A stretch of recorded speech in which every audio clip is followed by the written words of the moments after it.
Thank you very much, ladies and gentlemen. I've got the graveyard slot, I think. The last slot. Now you can all, wake up because it's almost time for tea. You don't have to sit here for much longer. Not too long ago, and I get these tweets all the time. I got a tweet, and I thought I must mention it here, which said, Ambiga, you, and then he used a rude word, blank, blank, blank. It is only because of Barisan Nasional that you have become a lawyer. You are lucky because Barisan Nasional made you a lawyer. If it was not for Barisan Nasional, you'll still be tapping rubber. Now, that's one of the less rude tweets I get. I get these tweets ever since Bersih, July 2011, or in the year 2011. I have been getting the rudest, low-down tweets constantly. Initially, it upset me. Now, I'm used to it, but we must never get used to it, actually. We must never, ever get used to racism.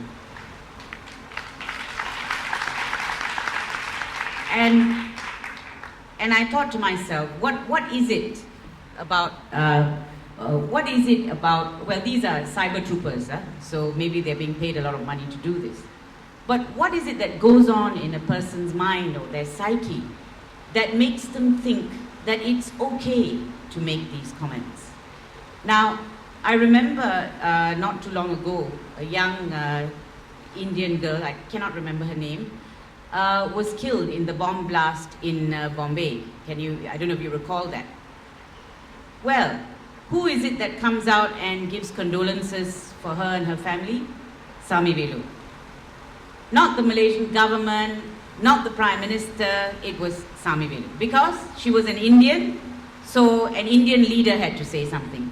So that's how used to this racism we have become. And I think Gerald is right.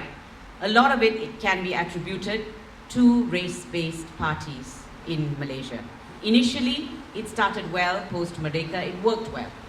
But I think it's time for us to get away from it because it's involved into something that is really unacceptable in today's times. Now, we know racism exists all over the world, but in Malaysia it is institutionalized. And it is institutionalized because it is reflected in our legislation. There's nothing wrong with putting ads in the paper that are openly racist. There's nothing than race-based parties. So it really permeates everything in this country. And for me, actually, this whole thing about the May 13 film, if I may just mention it, Tandaputra, I haven't seen it, but there has been a write-up about it. But my issue with it was that it was chosen to be shown to just Felder settlers. That was my issue with it. If you want to show it to all of us. Let us judge it, because I can tell you we will judge it. We will judge the director, we will judge the producer, we will judge the writers, but have the guts to show it to all of us. Why is it being shown to a select number of people? That already tells you a lot about the film, by the way.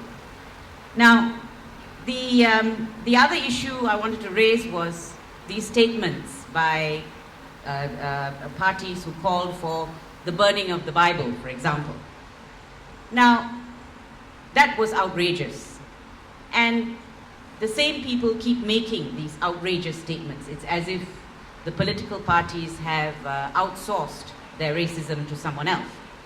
But my issue again, and this is important coming up to the 13th general elections, is that the person who made that statement is an elected member of parliament. We put him there. So, next general elections, there is one thing you can do to fight racism. For God's sakes, vote these people out. Vote racists out.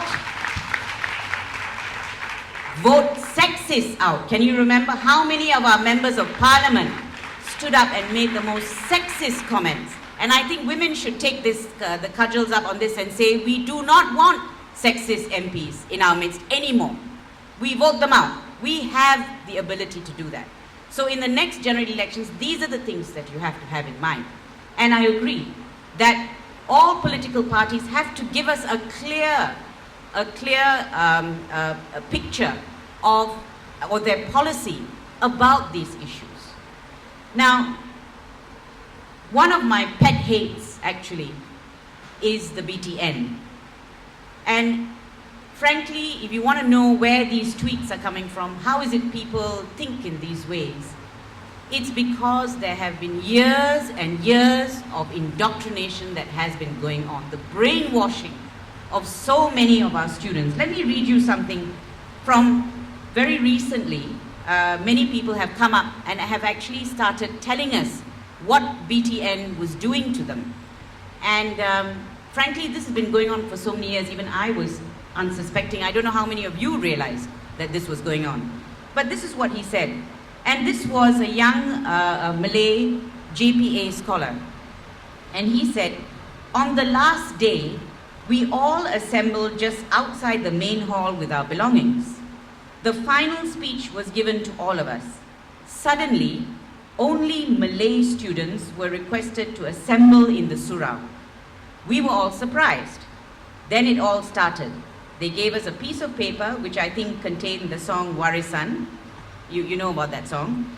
Before singing, they gave short lectures on Malayness, Ketuanan Melayu, and so on.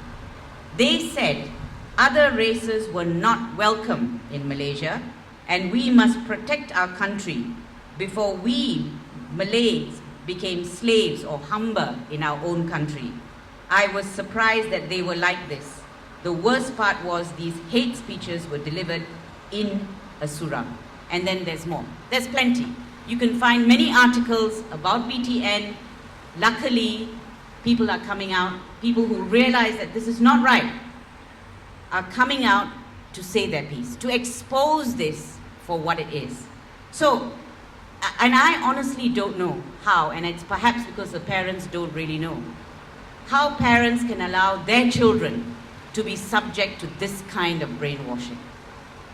Which then brings me to my next pet topic, which is education in this country. I have to admit I don't know a lot, but I know enough because my children have been through the system. What we are doing to our children in our education system is a crime. I can't call it anything else. And the reason for that is politicians are making the decisions on education, not educationists, not professionals. That's what's wrong with our education system. We rewrite history. We rewrite everything. We flip-flop between English and Bahasa as the political sentiment goes. So what kind of education policy, what kind of education are we giving our children? Are we surprised that everyone, parents, save so that they can send their children to private schools or abroad because of the rubbish that is being fed to them in our local system? So that is another thing. I want to know what the policy about education is going to be in this country. That's what I want to know for the 13th general elections. Now, Chiwi mentioned legislation and the convention and so on. Yes, legislation is a good way of setting the tone. And I think it can be important to set the tone in a country. You always start with the legislation, as they did in the UK, and slowly, over time, it seeps into the fabric of the community, the good intentions. But my issue with legislation in this country is the way it is enforced. For me, there's no point giving them more legislation so that they can be more selectively enforced.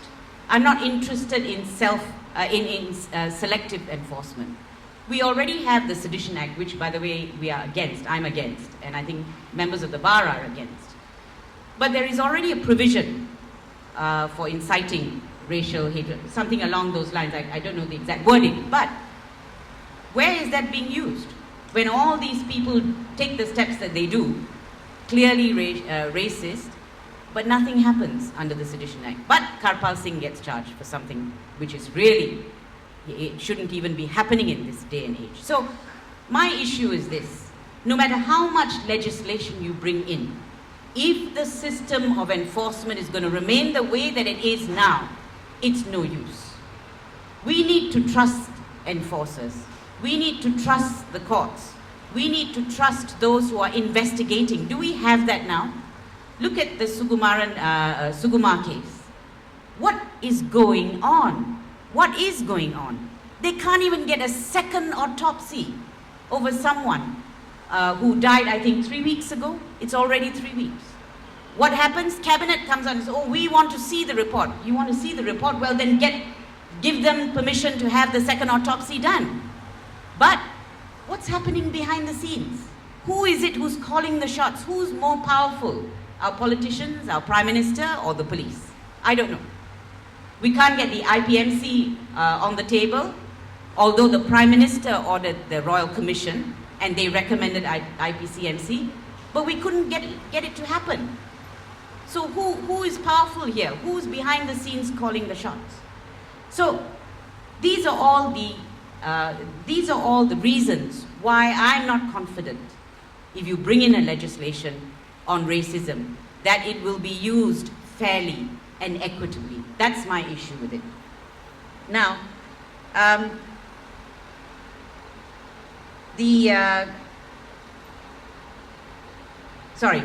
so talking about the education system, what has seeped in, and this is going to be years and years and years, it's going to take years to change.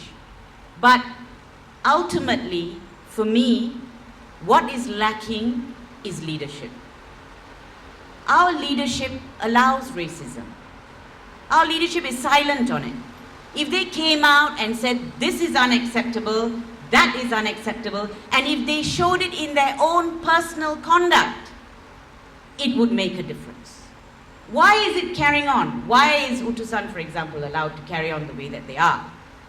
Why is Perkasa allowed to carry on the way that they are? Why is there silence? And we knew there would be silence. Didn't you know? When the Bible statement was made, didn't you know there would be silence? I knew there would be. I knew the leadership will not come out and condemn it for what it is. But if only they had done that. If only they had done that, there would have been leadership. For me, there is no leadership in this country on race. There is no leadership in this country on religion. Those two things. No leadership whatsoever. You know why? Scared. Scared to offend this, scared to offend that. You know, if I keep quiet, then I can pretend it goes away, like you say, under the carpet. People will forget. But what kind of a leader are you? And that's what I'm looking for in the 13th general elections. I want a statesman. I don't want a politician. I want someone who can take Malaysia to the heights that we deserve to be and that we can be.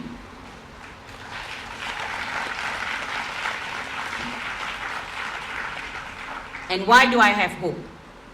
I'm biased, but it's because of Bersih. Because on that day, on both occasions, I saw one Malaysia. We all saw one Malaysia. For the Prime Minister, one Malaysia is a slogan, a gimmick. For Bersih, one Malaysia was a reality.